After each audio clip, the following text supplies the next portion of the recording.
ইমরান ভাই, এখন তুই তো বালা বালা কথা সামুদ্রি এসেছি পরীক্ষা।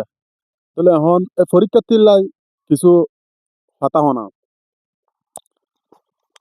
এসএসসি পরীক্ষার তিল্লা যদি কিছু হইতে যায়, এসএসসি পরীক্ষা এবং যারা ইয়ার নিচে আছে তারা যদি কিছু হইতে যায়, এক পর্যায়ে মন্দির পড়ালেখা করা পড়বে।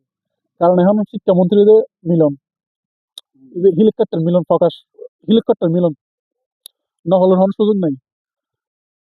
প্রথমত বলতে গেলে মন্দিরে পড়ালেখা করা পড়বে।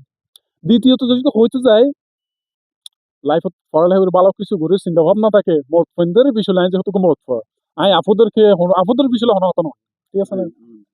মোট ফ্রেন্ডে যদি লাইফত ভালো কিছু করতে যাই আর হতো যে পড়ালেখার অবস্থা ফেমত ফরানো যাবে।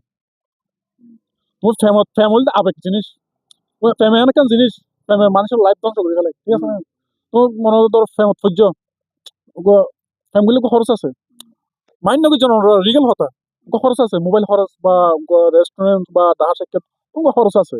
তো অনত পড়ালেখা করুন তো অনত আর্জন চালাব দে, অন্তত দুটো ইনকাম নাই, রাইট?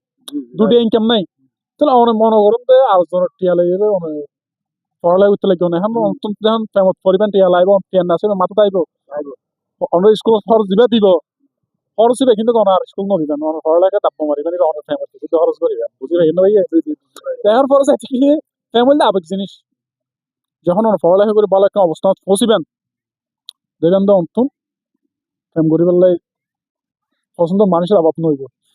এখন যদি আমরা ফ্যামত ফরন এবার পিছিয়ে উচ্চ দিতে অন্ত কি করিব পড়ালেখা নইব সব মিলে হইম দেখি অনেক কলের শ্বাস গরম মৌমাছির অভাব হইতো না। ঠিক আছে ভাইয়া, ধন্যবাদ।